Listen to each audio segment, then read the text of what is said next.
मुख्यमंत्री योगी आदित्यनाथ ने कहा कि प्रधानमंत्री नरेंद्र मोदी ने देशवासियों के सामने आजादी के अमृत महोत्सव वर्ष में विकसित भारत की संकल्पना प्रस्तुत की।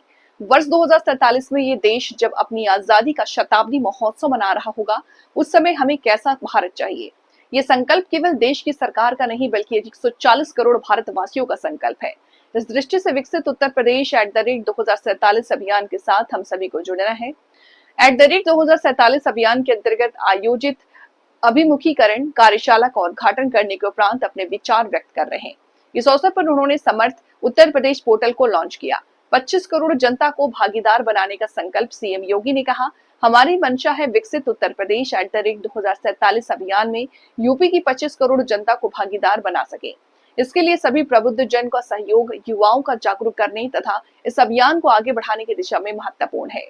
आप सभी रिटायर्ड प्रबुद्ध जन के लोग टायर्ड न मान लें, इसलिए भी हमने आपका सहयोग लिया। मुख्यमंत्री जी ने कहा कि मनुष्य ईश्वर की सर्वश्रेष्ठ कृति है। आप सभी प्रबुद्ध जन के पास जीवन के अलग अलग क्षेत्रों का व्यापक अनुभव है। व्यक्ति की जैसी मनोदशा होती है तथा जैसा उसका वातावरण होता है, उसके अनुरूप वो स्वयं को तैयार करता है। सस्टेबिलिटी को लेकर के, इन 3 महत्वपूर्ण मुद्दों को लेकर के वह एक व्यापक विचार विमर्श का केंद्र बिंदु आईआईटी कानपुर के माध्यम से आगे बढ़ा रहे हैं। इससे पहले मैं अभी भारतीय जनता पार्टी के एक कार्यक्रम में था। मैं दोनों डिप्टी सीएम भी उसी कार्यक्रम में थे और उसमें भी विकसित भारत, विकसित उत्तर प्रदेश के मुद्दे को लेकर के, वोकल फॉर लोकल के मुद्दे को लेकर के, इन विभिन्न मुद्दों को लेकर के ही सेवा पखवाड़ा का जो आगामी कार्यक्रम होने जा रहा है, इन मुद्दों पे चर्चा हुई थी। यानी जिन विषयों से हम भागते थे, आज उस पे चर्चा हो रही है। आज लोग उसके बारे में सोचना प्रारंभ किए हैं। आज लोगों के मन में यह भाव पैदा हुआ है, हां मेरी भी जिम्मेदारी है, मैं भी कर सकता हूं। जब यूपी का योगदान नेशनल जीडीपी में 14% रहा होगा, मैं मानता हूं यहां सबसे उर्वरा भूमि थी, कृषि प्रधान व्यवस्था थी, लेकिन एमएसएमई का भी सबसे बड़ा आधार हमारे पास था।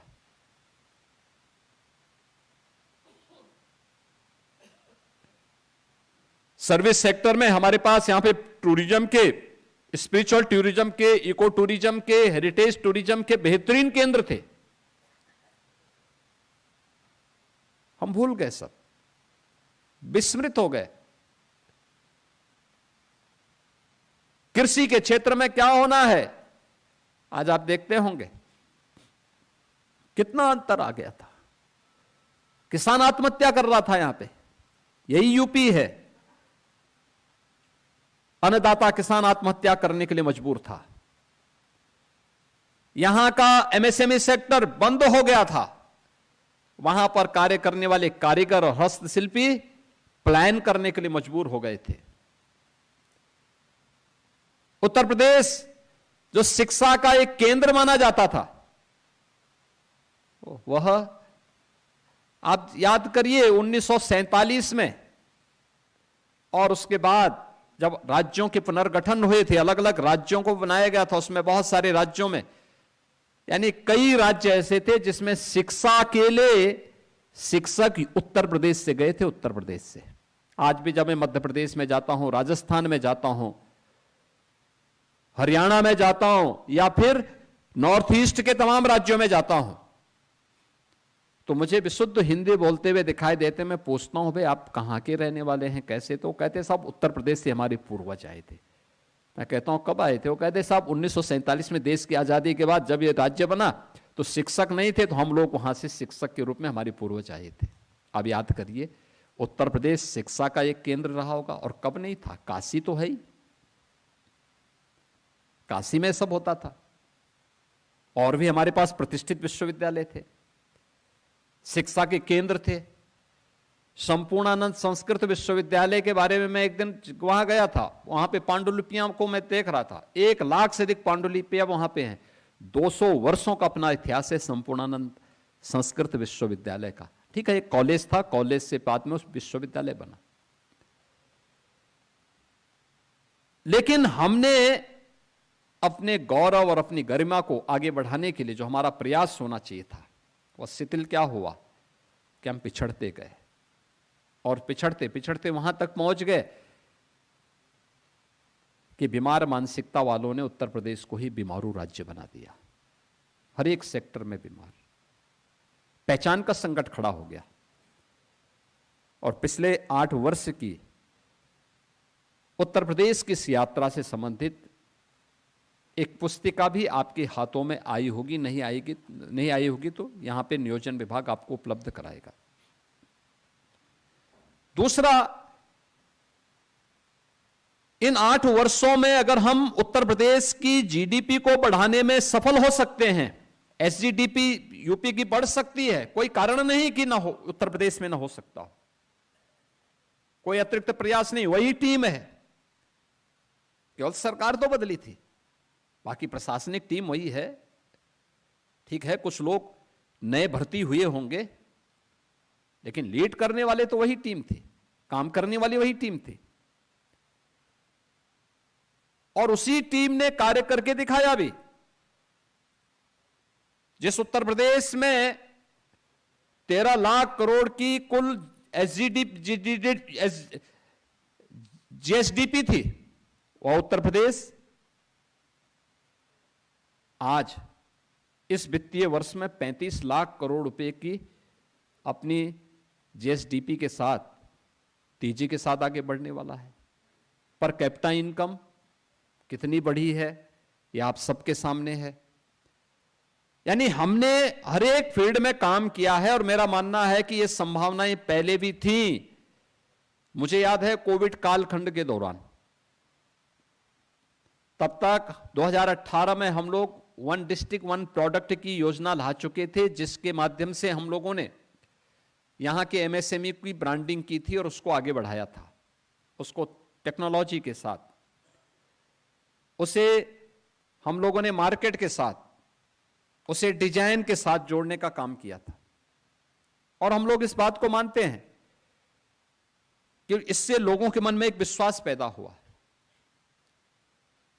उस फील्ड में कार्य करने वाले कारीगर और हस्तशिल्पियों के मन में एक विश्वास पैदा हुआ, और जब उन लोगों से कहा गया कि आप लोग इस दिशा में आगे बढ़िए, हम सरकार को हम सपोर्ट करेंगे, एग्जीबिशन लगनी प्रारंभ हुई, उनको सहयोग दिया जाने लग गया, सपोर्ट किया जाने लग गया, सरकार उनके साथ खड़ी हो गई। आपने देखा होगा उत्तर प्रदेश का एक्सपोर्ट बढ़ करके लगभग 2 लाख करोड़ तक पहुंच गया। एमएसएमई का सर्वाधिक योगदान उसमें है। कोविड कालखंड के दौरान जब हमारे कारीगर और हस्तशिल्पी बाहर से आए, तो एक चैलेंज था। मैं उस समय कई मुख्यमंत्रियों से बात किया कि भाई देखो, हमारे यहाँ के लोग हैं, आप उनकी कोई व्यवस्था करिए। वो लोग भी असहाय थे, नहीं कर पा रहे थे। आपने देखा होगा, हमने कहा कि नहीं, उत्तर प्रदेश में कोई आएगा हम सड़क पे नहीं घूमने देंगे, उसके लिए क्वारंटीन बनाएंगे, क्वारंटीन सेंटर बनाएंगे, उनको हम लोग लॉजिंग फूडिंग की व्यवस्था देंगे। और हम लोगों ने उस समय व्यवस्था की। उस समय मुझे याद है तमाम लोगों ने मुझे कहा कि सब क्या कर रहे हैं आप, ये बवाल क्यों मोल ले दे रहे हैं। हमने कहा भी देखो, सड़क पे उसको मरने देने से अच्छा है कि हम उसको बेहतर सुविधा देंगे और जूझेंगे। तो लड़ाई है एक महामारी के खिलाफ, ये लड़ाई व्यक्तिगत नहीं, एक देश की लड़ाई है, हर व्यक्ति को लड़ना पड़ेगा। और उस समय लोग कहते थे कितने लोगों को देंगे।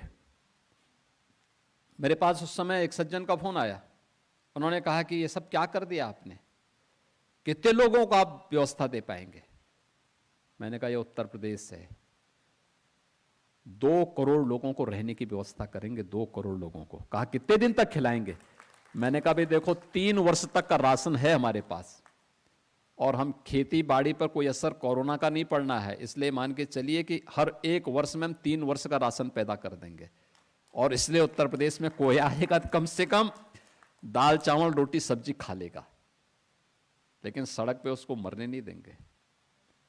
और मुझे अच्छा लगा कि हमारी टीम ने उस समय मेहनत करके 1 करोड़ लोगों के लिए उत्तर प्रदेश के अंदर रहने की और खाने की व्यवस्था की थी, जिसमें 40 लाख उत्तर प्रदेश के कारीगर और हस्तशिल्पी थे, 30 लाख बिहार के थे, वेस्ट बंगाल, उसके बाद वेस्ट बंगाल के थे, उड़ीसा के थे, असम के थे और देश के अलग अलग भागों से थे।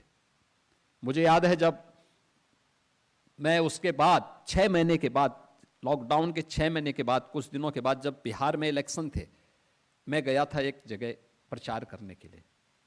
मैं मंच से ऐसे भाषण कर रहा था, तब तक मैंने देखा कि दूर से एक व्यक्ति कोई वो हिला रहा था, इशारा कर रहा था। सुरक्षा वाले उसको नहीं आने दे रहे थे, तो मैंने मंच से कहा, मैंने कहा भी आने दो उसको, क्या दिक्कत आ रही है। अच्छा, मैं भी नहीं जानता था कौन था, कमचो गरीब व्यक्ति था। वो थोड़ी दूरी पर आया, डी तक आया, पुलिस उसको रोक रही थी। तो मैंने पुलिस वालों से कहा, मैंने कहा क्यों रोक रहे हैं? उन्होंने कहा साहब सुरक्षा को खतरा हो सकता है। मैंने कहा क्या है इनके हाथ में? इसका हाथ में कोई कागज है? कहा वो डिब्बा लिया हुआ है। तो मैंने कहा डिब्बे में कुछ है? भाई अगर डिब्बे में बम वगैरह है तब तो बाहर लेके जाइए, लेकिन अगर कुछ नहीं है तो आने दीजिए, क्या दिक्कत आ रही है? बेचारे गरीब आदमी के पास एक खाली डिब्बा है। उन्होंने कहा नहीं खाली डिब्बा है। तो मैंने कहा आने दो उसको नजदीक, कुछ तो बोलना चाहता होगा। आप आश्चर्य करेंगे, उस घटना के लगभग 8-9 महीने के बाद जब इलेक्शन हुए थे बिहार विधानसभा में, तो उतनी दूर से, यानी पता नहीं कहां से है, उसने कहा योगी जी देखो ये डिब्बा उत्तर प्रदेश में हम लोग रुके थे, भोजन आपने दिया था हमें। इतने महीनों के बाद भी वह व्यक्ति, कितना भावुक क्षण था वो। जब उसकी जान को खतरा था तब उत्तर प्रदेश के तंत्र ने देश का नागरिक मान करके, अपना नागरिक मान करके उसके साथ खड़ा हुआ। वह 8-9 महीने के बाद भी उस खाली डिब्बे को, यानी जो खाली कागज का डिब्बा होता है, उसको लेकर के खड़ा था और कहता था कि साहब ये आपके यहां के लोगों ने हमें भोजन दिया था और उसको लेकर के आज आपको धन्यवाद देने के लिए मैं आया हूं। यह होती है स्थिति। यानी वह पल कितना महत्वपूर्ण होता है जब उस व्यक्ति के मन में यह भाव पैदा होता है कि साहब मुझे भी